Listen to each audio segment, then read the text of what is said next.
Vamos lá, hoje nós vamos resolver agora, né, vamos resolver um outro exercício, o exercício 5 da disciplina, em que a gente vai tentar construir modelos preditivos sobre o resultado eleitoral na última eleição americana, tá? Então, a gente hoje vai falar um pouco mais de eleição, de survey, de como usar esse tipo de dados. Vamos começar. O presidente dos Estados Unidos é eleito pelo colégio eleitoral. São 538 eleitores, correspondendo aos 435 deputados, 100 senadores e 3 eleitores de Washington. O número de votos do colégio é igual ao tamanho da sua delegação no Congresso. A maioria dos estados dá o total dos delegados para o candidato que recebe a maioria de votos do estado na eleição geral. Nebraska e Maine são as únicas duas exceções. Nesses estados, eles alocam 2 votos eleitorais ao candidato que recebe uma pluralidade, ou seja, maioria de votos do estado. E cada um de seus votos eleitorais restantes vão para o candidato que recebe uma pluralidade de votos dentro de cada um dos distritos. Mas estes são estados pequenos e relativamente homogêneos, geralmente não acontece. Maine nunca dividiu seus votos e Nebraska fez isso uma vez, lá em 2008. Um candidato deve receber a maioria simples dos votos do colégio eleitoral, 270, para ser eleito. Mas, como vimos em 2000, é possível que um candidato ganhe a eleição sem receber a maioria do voto popular. Então, nesse exercício de hoje, a gente vai analisar pesquisas eleitorais feitas no nível estadual, que a gente baixou no Huffington Post, estão todas lá, para estimar resultados eleitorais de 2016. A gente vai tentar estimar a distribuição do colégio eleitoral de acordo com a regra de quem vence no estado leva todos os delegados. Então, a gente vai usar as 3 pesquisas mais recentes em cada estado e ver como as estimativas mudam ao longo do tempo. Começando aí 90 dias antes da eleição. A gente vai usar o banco de dados Post 2016. Esse banco tem 905 observações, cada uma representando uma pesquisa, muita pesquisa, e 7 colunas. Então, a gente tem lá o ID da pesquisa, o estado, intenção de voto na Hillary, intenção de voto no Trump, dias até a eleição, número de delegados alocados para o estado em que a pesquisa foi feita e qual é o público-alvo da pesquisa. Adultos, eleitores que devem votar, porque a gente está aqui separando, né, nos Estados Unidos o voto não é obrigatório, então você tem aí uma série de questões. Vamos começar, então, pergunta 1, né, desse banco de dados, desse exercício.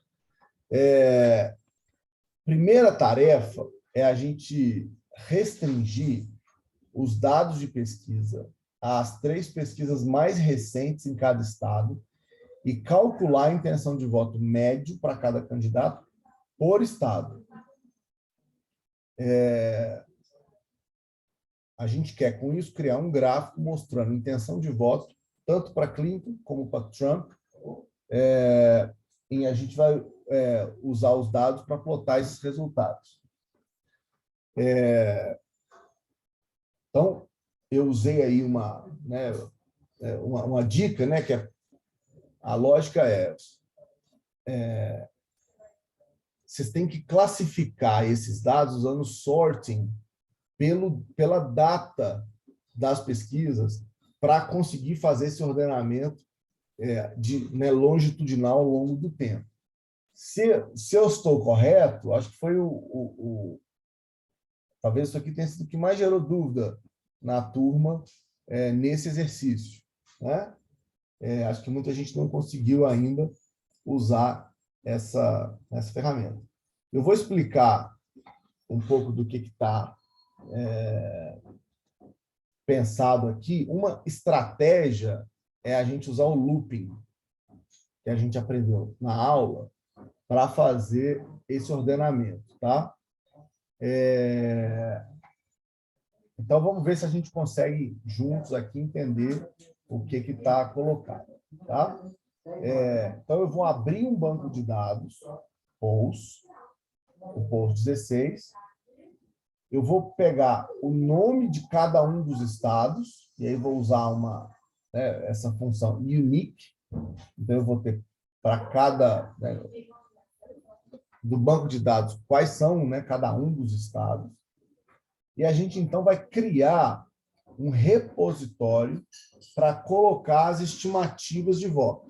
Né? Então, o objeto vai chamar Clinton Support, ou seja, o apoio dado, né, em cada estado a Hillary Clinton, que vai ser igual ao apoio dado ao Trump, que nada mais é do que replicar, né, um vetor que vai ter 51 posições, todas elas preenchidas com NA. Tá? E vamos fazer a mesma coisa. Agora a gente vai pegar esse objeto que a gente construiu e vai, para cada um dos vetores, para cada um dos objetos, dentro desses vetores que a gente criou, a gente vai atribuir nomes. Tá? Então, o nome para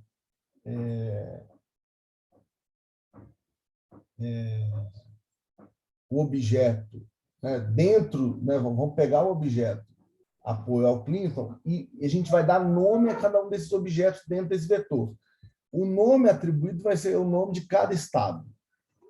Por que 51? Porque são 51 estados. Né? 50 mais o Washington. Ok? Então, o que eu estou fazendo aqui é construindo um vetor vazio. Um vetor que não tem nada. Ele é um monte de NA, que é onde eu vou preencher qual é o apoio esperado para Clinton naquele estado. Tá? Então, é um objeto grande, vazio, cada um para um nome de estado. E aí é que entra o macete de usar o looping. Por quê? Olha o que o looping vai fazer. O looping é uma sequência contínua de uma mesma tarefa. Né? Então, ele começa com for para cada objeto i. Então, é como se eu estivesse lendo aqui, ó. De 1 a 51, toda vez que você encontrar um i, você vai substituir esse i por um desses números, na ordem e na sequência. Então, primeiro, eu vou criar um subset. Então, eu vou pegar state data, vai ser o dado do estado I, que é o estado. O primeiro é 1. Então, estado 1, eu crio um banco de dados. Depois que eu criei esse primeiro banco de dados, eu vou criar um ID. O que é esse ID? É uma variável que vai trazer na ordem esse banco de dados state data pelo dia da eleição. Tá? Então, eu fui lá e selecionei um estado, calculei os IDs dentro desse banco de dados na ordem de dias para a eleição e selecionei, usando esse IDX e esse state data, eu vou criar um banco de dados apenas com as 3 mais recentes eleições. Como é que eu faço isso? Ó, eu pego state data, vamos dizer que a gente está trabalhando com a Califórnia, tá? Então, eu vim aqui, dentro de I, eu coloquei um número, o looping vai fazer isso para todos os estados. Então, digamos que o primeiro fosse Califórnia.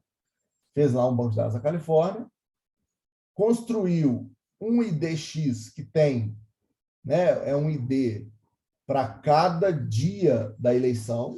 Então, eu tenho um dia até a eleição, 2 dias, 3 dias, 4 dias, 5 dias, assim por diante. O que eu vou fazer agora? State data é o banco de dados. Dentro do banco de dados IDX, pega a variável ix, que é, na verdade, né, o indicador de dias até a eleição, e seleciona apenas as linhas 1, 2 e 3. Tá? Então, depois que eu faço a seleção do estado da Califórnia, que eu crio o ID que vai mostrar o dias até a eleição, e seleciono apenas os 3 últimos dias, olha o que ele vai fazer. Ele vai preencher o objeto que eu criei lá em cima, Clinton Support, que era vazio. Ele vai preencher com a média do quê? Olha aqui, State Recent é o objeto que eu criei anteriormente. Tá? Ele vai criar a média do apoio a Hillary Clinton nas 3 últimas pesquisas e vai fazer a mesma coisa com o Trump. Só que ele vai preencher isso também na ordem de 1 a 51. Então, selecionei o primeiro estado, fiz toda essa maquinaria, e aí eu vou preencher com os valores para Clinton e para Trump, da média de apoio, para os 51 estados que agora estão vazios. Vamos às dúvidas? Porque eu acho que isso aqui é o mais complicado. O que não ficou claro?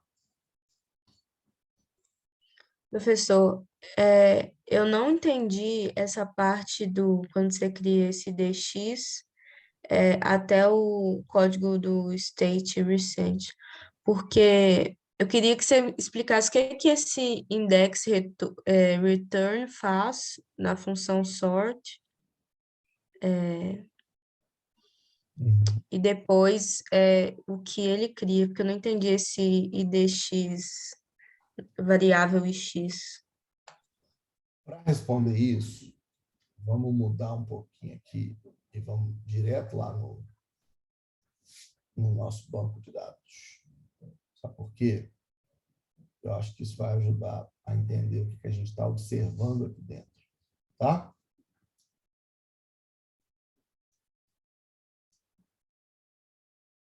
Então, olha o que a gente está... deixa eu abrir um pouco mais essa tela. Então, Vitória, primeira coisa, a gente está abrindo o banco de dados, né? Então,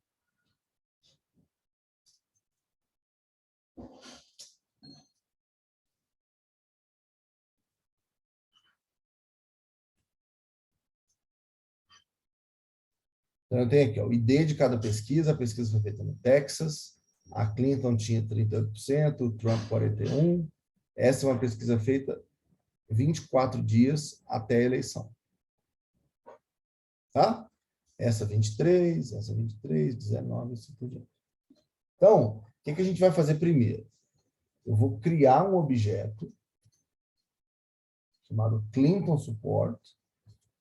Olha lá, são 51 NAs. Mesma coisa no caso do Trump Support. 51 NAs. Por isso que eu usei a função repetir 51 NAs.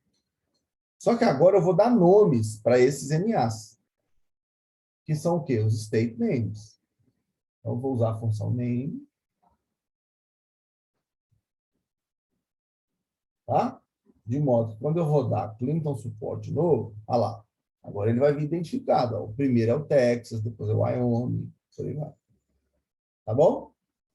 Agora, Vitória, eu tenho que preencher esses NAs com o apoio, né, as intenções de voto para Hillary Clinton.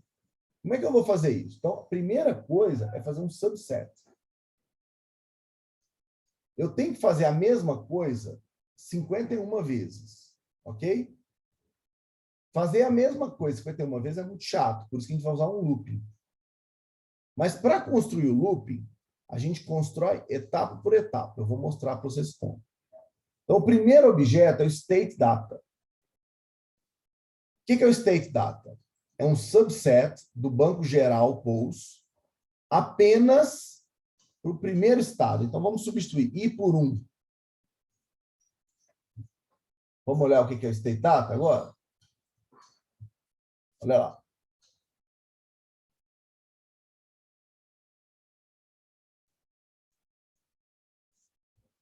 Olha lá, Vitória. O primeiro state data que eu criei é só para o Texas. São todas as pesquisas feitas no Texas. Ok? Agora, eu vou pegar, dentro desse state data, tem uma variável que chama days to election. Vamos ver ela completa? Olha lá. Então, eu tenho pesquisas feitas 143 dias antes da eleição, 83 dias, 88 dias, 47 dias, 24 dias, e assim por diante. Né? Então, o que eu preciso fazer? Eu preciso criar um indexador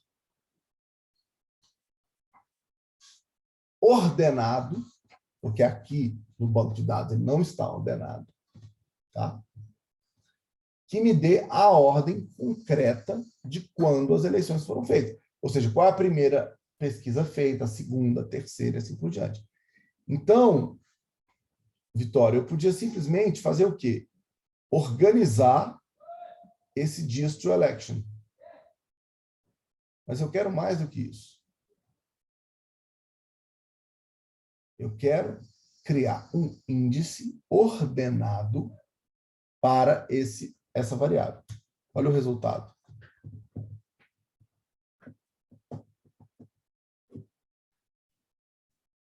Esse é o resultado.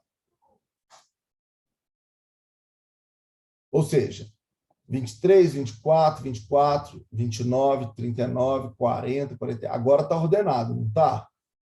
Olha o que esse index return faz. Ele me mostra como é que esse ordenamento está, na verdade, no banco original. Olha o 23. O 23, que é o primeiro caso, né? A mais recente pesquisa é a 23. Veja que ela estava na segunda posição, concorda? Olha aqui.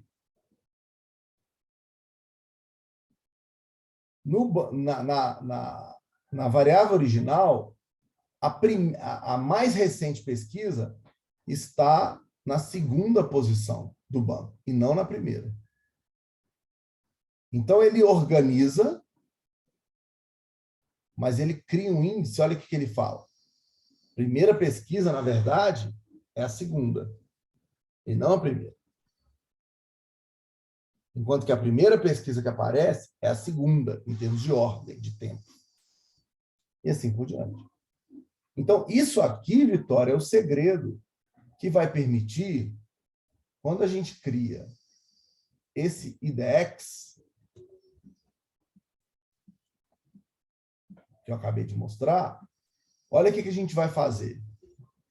Eu vou pegar, dentro do State Data, nesse caso, do Texas, apenas as 3 pesquisas mais recentes, não de acordo com a ordem original do banco de dados, que é dada por esse X, mas pelo ordenamento que realmente me interessa. Porque eu sei que aqui eu vou sempre pegar as 3 primeiras, mesmo que elas estejam em ordem diferente. Então, eu vou criar um novo banco de dados.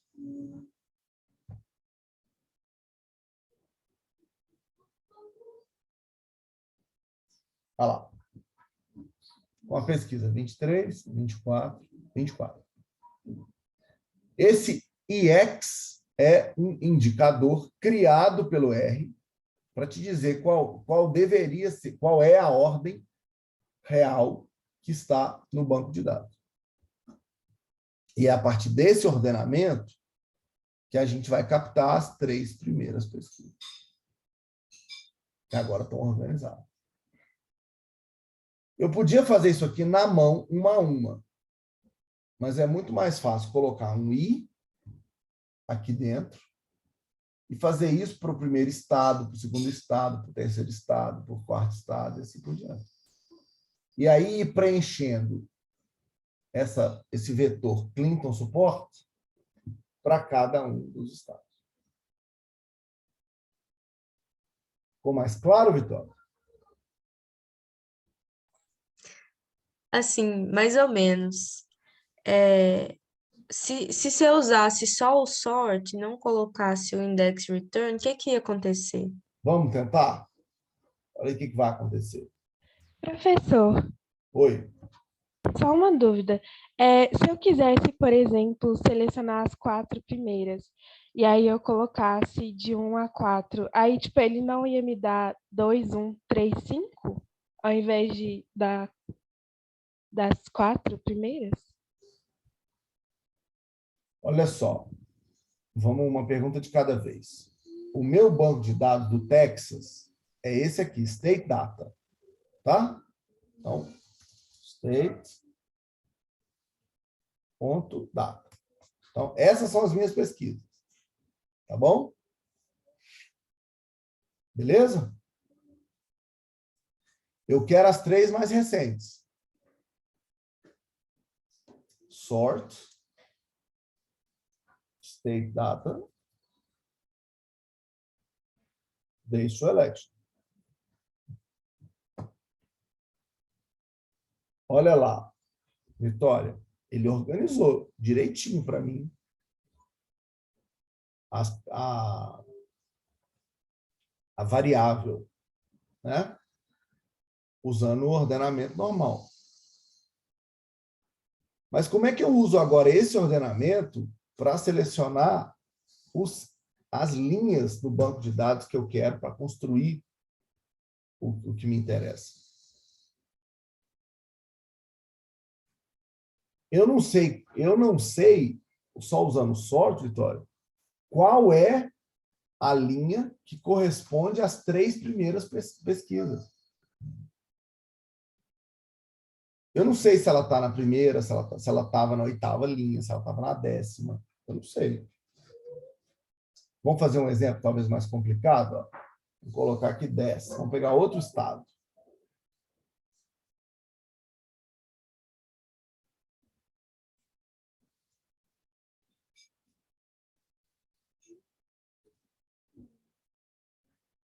Acho que é indiano isso aqui, sei lá.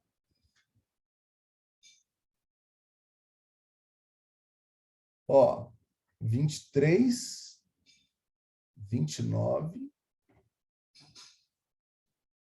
30. Ó, então, o 30 está na 4ª linha e não na 2ª. Se eu só pedir os 3 primeiros aqui, eu não vou estar pegando a pesquisa mais recente, ela vai estar na 4ª linha.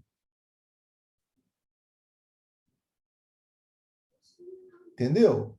Ou seja, se eu só uso sort, ele vai organizar, ó, 23, 29, 30. Mas eu não sei onde é que está o caso 30. Nesse caso, ele está em 4º. Ele não está entre os 3 primeiros. Por isso que eu tenho que usar o indexador. Porque quando eu crio esse indexador, ó, ele me mostra, ó, você quer pegar as 3 primeiras? Então, você tem que pegar 1, 2, 3. Ou seja, pegar a primeira pesquisa, a 4ª pesquisa e a 2ª pesquisa. E não simplesmente pegar a 1, a 2 e a 3. Porque no banco de dados elas não são as mais recentes. Por isso que só o sort não vai resolver o problema. Porque o banco tem posições diferentes para as 3 pesquisas mais recentes. Elas não estão sempre entre as 3 primeiras. Elas estão em lugares diferentes. Agora, a outra pergunta era,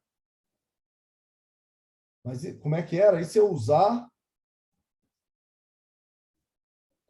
Repete aí. Acho que eu entendi agora, porque eu estava pensando que colocar 1 a 3 ia selecionar, tipo, as primeiras linhas desse X. Mas, então, tipo, seleciona Não, na de 1 a verdade, 3 mesmo, né? não, na verdade você tem razão. Ela vai Ah, pegar a 1 a 3 dentro de X. Mas quais são 1 a 3 de X? Primeira pesquisa, segunda pesquisa, terceira pesquisa. E não as 3 primeiras pesquisas. entendi. Entendeu? Entendi. Por isso esse Obrigada. indicador é importante. Porque com ele, você consegue mudar a ordem de seleção dentro do banco de dados. Você vai pegar sempre a pesquisa mais recente, a segunda pesquisa mais recente e a terceira. Mesmo que elas estejam no ordenamento do banco original, como a primeira, a última e a penúltima pesquisa. Esse é o segredinho.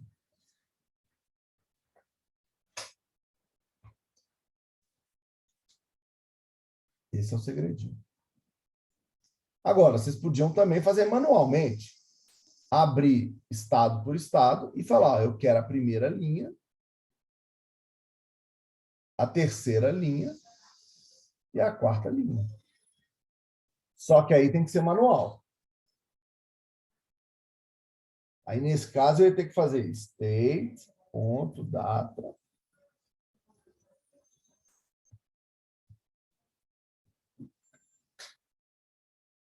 Eu quero as linhas 1, 3 e 4. Olha lá, peguei o 23, 29 e 30. Mas eu tenho que fazer isso para cada estado, não é automático, dá muito mais trabalho. Porque para cada estado eu tenho que fazer diferente. Então, por exemplo, se eu fizer o estado 9,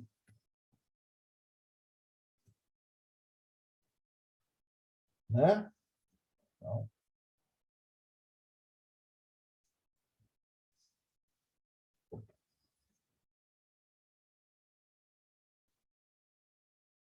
compare. Vamos ver que estado que é esse. Esse é o estado da Carolina do Norte. Então, eu olho aqui, ó. As pesquisas mais recentes são 1, 2, 3. É isso. Então, nesse caso, não teria problema. Eu poderia selecionar só os 3 primeiros casos mesmo. Mas eu não quero ter que fazer isso 1 a 1. Então, eu faço um looping. Ó. E. Então, ele vai fazer para cada um dos 51 estados o preenchimento dessa informação. Esse looping é legal, vocês colocarem sempre no final aqui, ó, um print e. Que aí, quando ele estiver rodando, ó, ele mostra que ele já rodou o primeiro estado, o segundo, o terceiro. Você vai vendo ele acontecer. É bem legal. Eu geralmente coloco um print ali para ter certeza que o meu looping está funcionando. Ficou mais claro?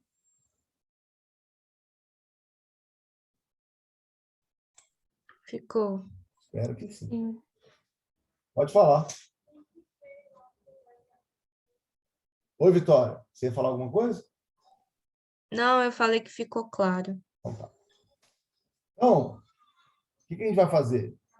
Depois que a gente roda esse dado, eu vou plotar o apoio ao Trump no eixo X, o apoio ao Clinton no eixo Y. O que a gente está vendo aqui? Os estados abaixo da linha de 45 graus são estados que devem votar no Trump. Os estados que estão acima da linha de 45 graus devem votar no Clinton, na Hillary. Os estados que estão em cima, nessa linha tracejada, são estados em que você tem voto. Os dois candidatos têm mais ou menos o mesmo voto. Nesse caso, o Arizona, é claro. Aqui, ó. Estão empatados. Então, aqui nessa região, estão os estados que os americanos chamam de swing states, ou seja, eles podem dar a eleição ou para um ou para outro. Aqui você tem os estados trumpistas, Aqui você tem os estados Hillary. Aqui estão os democratas. Aqui estão os republicanos. E aqui estão os swing states. Tá? É isso que a gente está vendo aqui. Depois eu perguntei o quê? Com base na intenção de voto média, que a gente calculou agora acima, vamos fazer uma previsão sobre o vencedor de cada estado, alocando os correspondentes do colégio eleitoral no vencedor previsto. Esse é um exercício bacana, que é o seguinte: se a Clinton tiver mais voto, pega todos os delegados daquele estado e joga para ela. Se o Trump tiver mais voto naquele estado, joga o colégio eleitoral para ele. De novo, a gente vai usar um looping. Tá? Então, como é que esse looping vai funcionar? Vamos. O que nós vamos fazer? É abrir a tela aqui. Primeira tarefa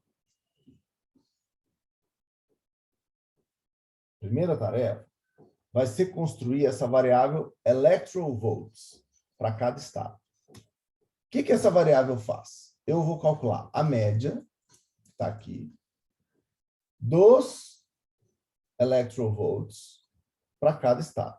Então, tá ali, ó. O Arkansas tem 3 delegados, o Alabama tem 9, e assim por diante. O Arizona tem 11, a Califórnia tem 55. Então, eu já sei quantos votos tem em cada lugar. Tá bom? E vou criar 2 objetos.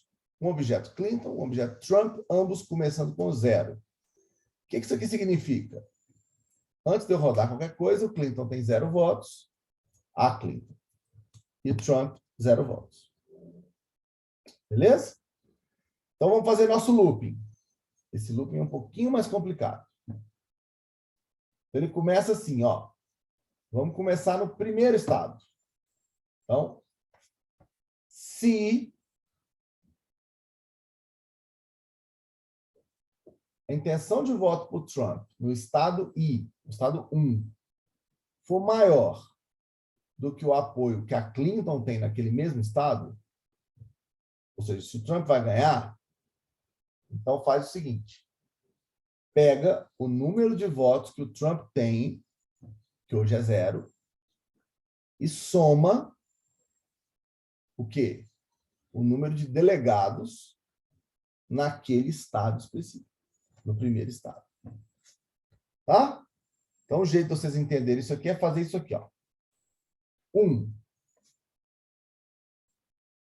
Qual a intenção de voto do Trump no primeiro estado? No Texas. É 45,33. E quanto que é a intenção de voto na Hillary? 42. Então, Trump é maior do que Clinton, ok? Nesse caso, olha lá, o Trump está zerado, não está? O que eu vou fazer? Eu vou pegar o 0 dele e vou somar o número de votos que ele tem, que aquele lugar dá para ele. Ou seja, o Trump acabou de chegar a 38 votos. Mas e se isso aqui não for verdade? Ora, se Trump for menor do que Clinton, faz o inverso. Pega os votos que o Clinton tem e soma o colégio eleitoral para o Clinton. Ué, Felipe, mas e se o número for igual? Ora, se o número for igual, a gente vai usar aqui, ó.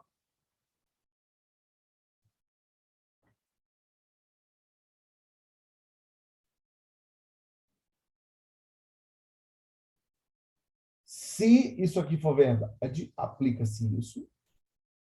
Se isso não for verdade, aplica-se isso. Em qualquer outra situação, se for um empate, você pega o número de votos do Clinton mais o que ele poderia ganhar naquele estado dividido por 2. Mesma coisa para o Trump. Olha que looping bacana. Ele faz isso para a gente de uma vez só. E aí, eu consigo ver quantos votos Clinton e Trump teriam, segundo as pesquisas de opinião. Eu aloquei 334 votos para Clinton, 204 votos para Trump. Ou seja, em vez de fazer na mão, 1 a 1, eu fiz usando um loop. Alguma dúvida aqui?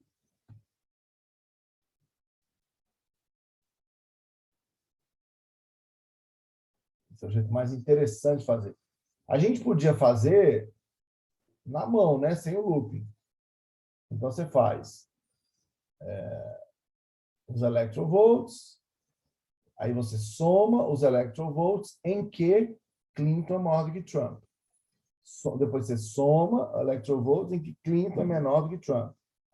E soma né, em quantos lugares o voto dos dois é igual. Para ter uma previsão. É outra maneira de fazer. Mais simples. Mas o que eu queria era que vocês praticassem o looping. Por isso que eu estou fazendo aqui uma combinação de loopings com condicionantes. Vamos para a pergunta 3.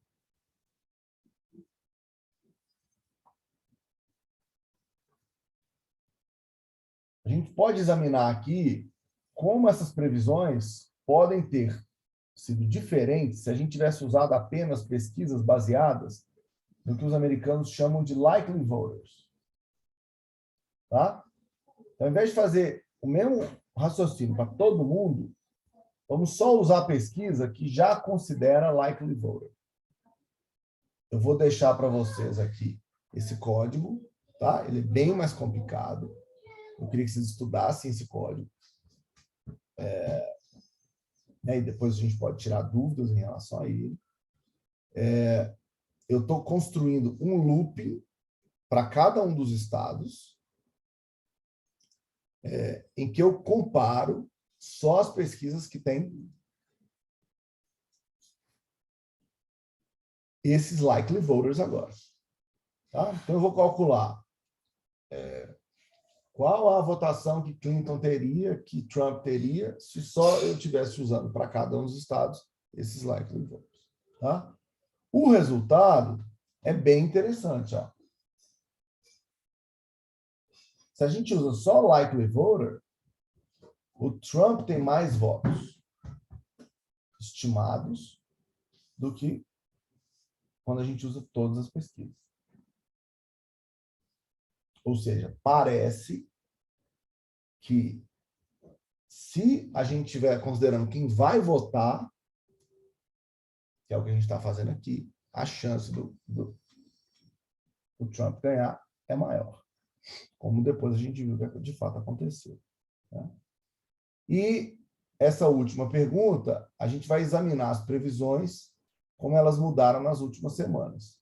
A partir de 60 dias antes da eleição, e para cada dia repita a mesma análise, para a gente ver o que vai acontecer. Então, de novo, vou deixar o código para vocês também, mas é um looping do dia 1 até o último dia, em que você vai pegando do dia 60 menos aquele dia específico e vai calculando os percentuais de intenção de voto ao longo desse tempo. E o resultado é esse. Ó. As pesquisas nos Estados Unidos em 2016, de fato, não conseguiram captar o resultado observado. Vejam vocês que em todas as previsões, independentemente se antes ou mais próximo da eleição, a Hillary Clinton tinha vantagem. Tá? Então, as pesquisas realmente não conseguiram aí, né, prever bem o resultado da eleição. Tá? Então, eu vou deixar esse código para vocês, de todas as questões. Aqui tem a 4, mostrei a 3. O mais complicado de todos é, de fato, essa, né, que é um código maior, assim, um código mais complexo, mas é importante vocês tentarem reproduzir esse resultado, digitando, entendendo o que ele está fazendo para cada pedacinho, né, ver como esse condicional if, else está sendo produzido.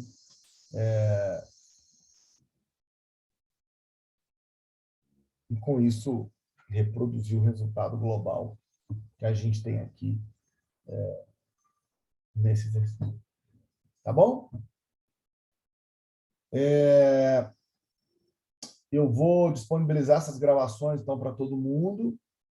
E a gente volta, então, na próxima semana para discutir esses temas.